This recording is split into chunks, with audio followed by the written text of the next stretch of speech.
Hey everybody, it's Jennifer Seger and welcome back to the Seger Stories. Today's video is a little different. I just wanted to pop on and answer a few questions about myself, kind of by way of introduction. I started my channel a few months ago back in December, and I've never really done any sort of an intro, get to know you Q&A type thing, so that's what I'll be doing today. I'm going to start out with a little bit of background, and then I do have some questions that I printed out, so if you see me looking down, I'm just kind of looking at those different questions. But to get started, a little bit about me. I live just outside of St. Paul, Minnesota with my husband of 3 years. We actually met in 2016 and we're married in 18. I almost said 2017. Engaged in 17, married in 18. We are living, like I said, just outside of St. Paul in a rental and looking to buy a home in this crazy market. We don't have any kids, but we do have a puppy that keeps us busy. She's not a puppy. She's just turned 3 in May. Her name is Ruby, and if you've been watching any of the vlogs, I'm sure you've seen Ruby hanging out in a lot of that content. So with that by way of introduction, I'm just going to dive into some questions that'll help you hopefully learn a little bit more about me.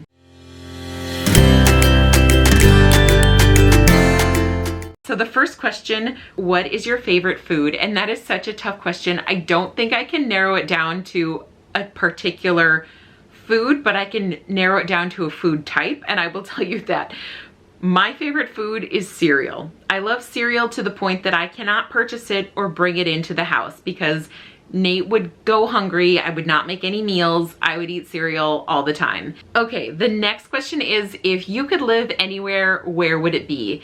And this one doesn't have a specific answer as in I need to live in this particular city or state, but I decided the most accurate answer for me for this question is I just need to live somewhere that has all 4 seasons.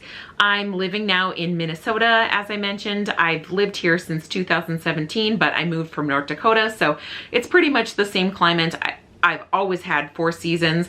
I love seeing the leaves change in the fall. I actually am one of those people that loves winter over summer. I think I like winter. It's so beautiful with the snow and the trees, and yeah, the cold is a byproduct. We can't get around, but we get used to it.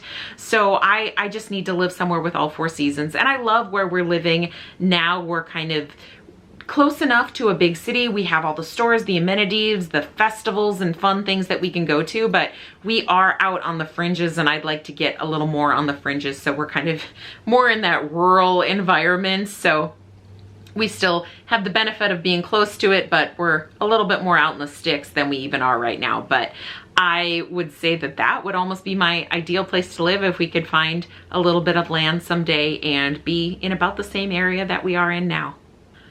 Next question, did you have an imaginary friend when you were a little kid? And this one's funny too, because yes, I did. Ask me her name. It was Chaffee. Now, for those of you that don't know what chaff is, and you probably don't unless you grew up in like a rural or a farming community, but chaff is kind of like the dust that comes out the back of a combine when they're combining grain. It's just the byproduct and the sludge dust, whatever you call it, that comes out. It's called chaff. And I guess maybe when I was little, I heard that word and kind of liked it and added a Y on the end, and she was my bud. I didn't have any siblings that were close in age. My closest brother, I had 3 older brothers, and my closest is 8 years older. So I was kind of like an only child, and my best friend moved across the street from me when she was 5 years older. We were both 5 years old, and I had some cousins that lived a couple miles away. But in our household, I was kind of like an only child. So it was just me and Chaffee against the world for a while. Okay, the next question is, what is your favorite vacation spot? Would it be the beach or the city? And this one was really hard. If I'm narrowing it down to those 2 things, it kind of depends on your mood, right? I would enjoy both. If I wanted to just go on a vacation to relax, I would choose beach over city, obviously. But I think overall, if I just had to generically choose, I'm going to pick city. Now, I've been on quote unquote beach vacations. My husband and I went to the Dominican for our honeymoon. And then 2 years before that, I had actually been on a trip with friends in Jamaica. And those were probably the first trips in my life where there was nothing on the agenda. It was just kind of like, oh, come to the beach and, you know, eat good food and relax and take naps. And I'm not used to that. I'm always vacationing like go, go, go. Let's see it all. Let's do it all. So I would have to say that city more suits my personality for that, and I love exploring cities.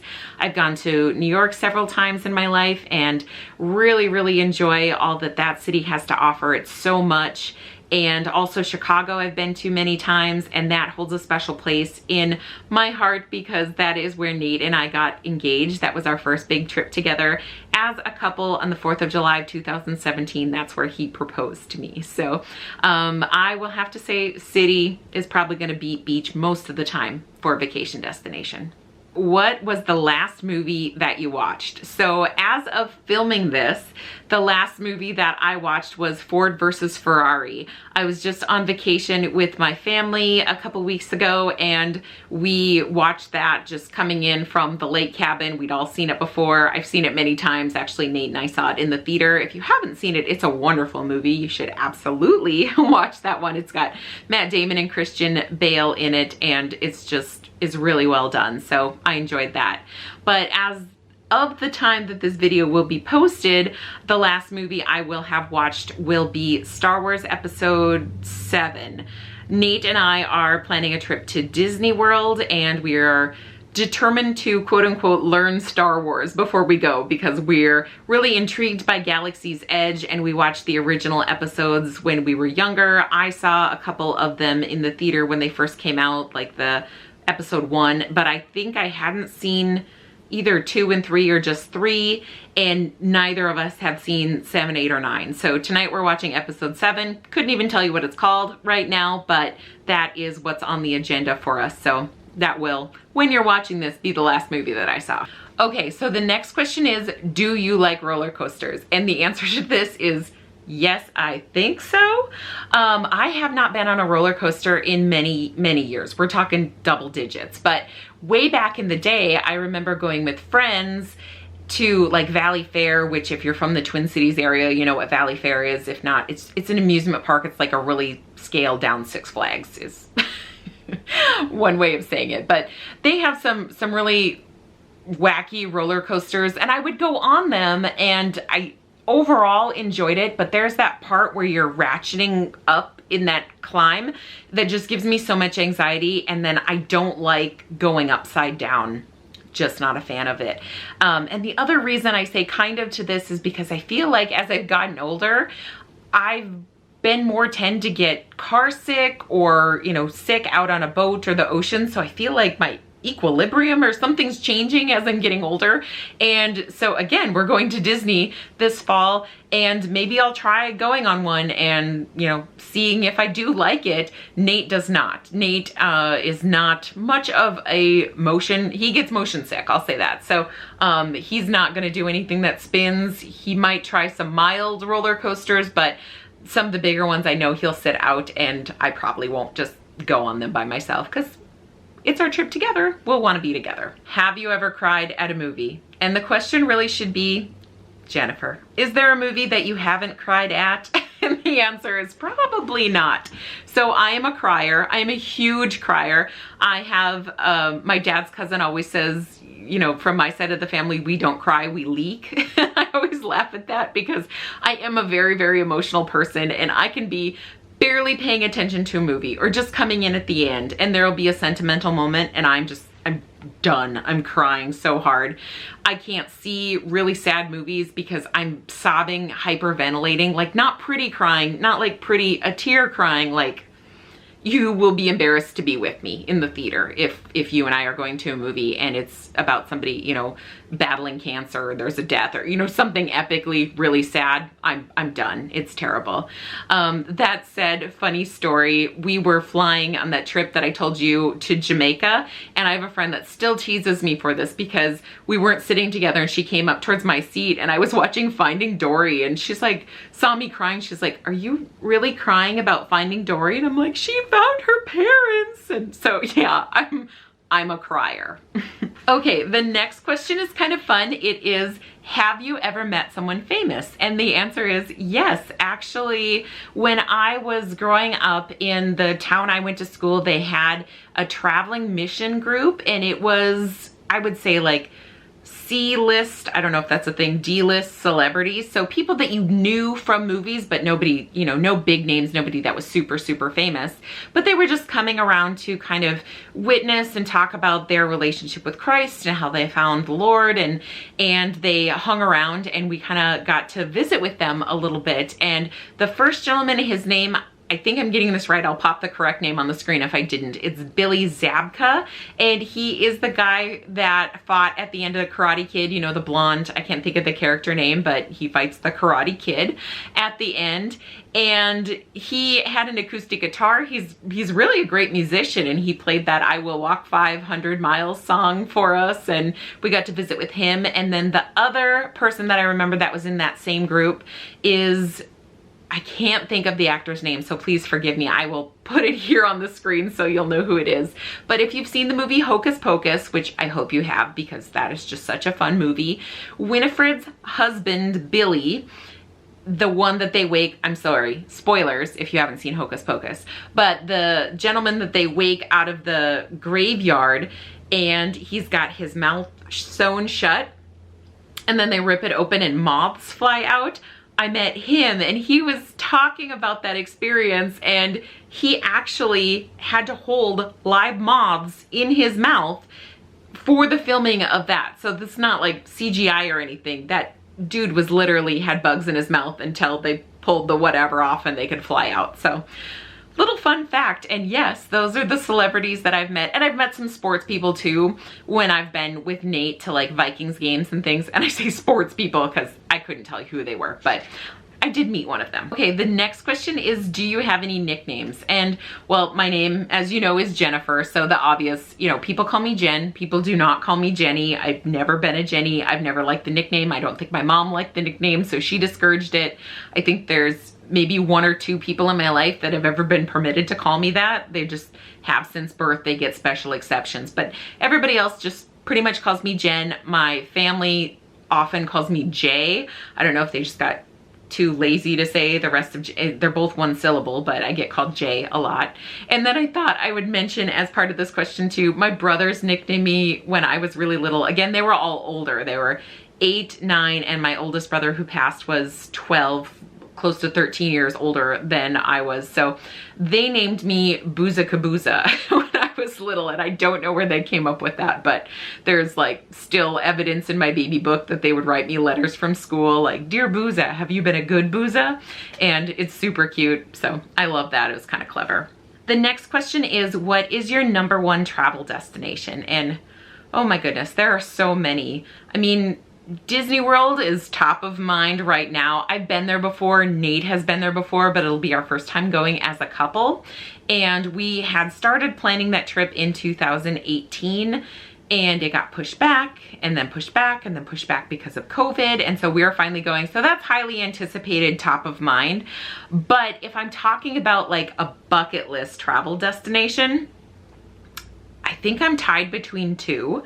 One, I really want to go to Norway, Sweden, and there are towns, I have the names written down where I know our ancestors came from, and I would just, I'm 100% Scandinavian. I would just really like to see the area, see the fjords, experience the culture, and also see the Northern Lights. There's actually the Ice Hotel. There's a hotel that you could book to sleep under the Northern Lights. It's like a pod kind of carved in the ground, and the whole dome top is glass. So I just think it would be amazing, epic. So bucket list vacation of the lifetime, that would be it. But a close second, I also want to go to Antarctica.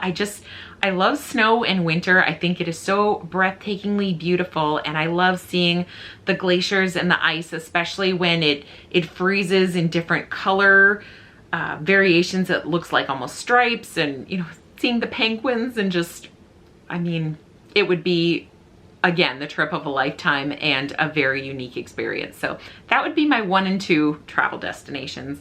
And Nate's bucket list, I'll just throw in for him. He's not here, but he really wants to go to Italy. So I do see that in our future someday. Okay, the next question is, where have you lived? And for me, this is actually, if we're going by city or state, it's a pretty short list. If we're going by dwelling, I moved a lot in college. You know, so-and-so had an open room here, and you know how you flit around.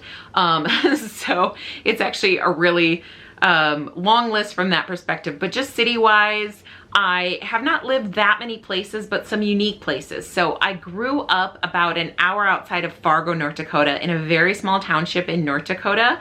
We actually have 25, I think my nephew just brought a house in, so 27 residents. It's very small, and it was such a wonderful experience to grow up in that community, because I had the privilege of not having just one mom and dad. I have like 6 moms and dads. I have so many people that I am still so close with. They all feel like family.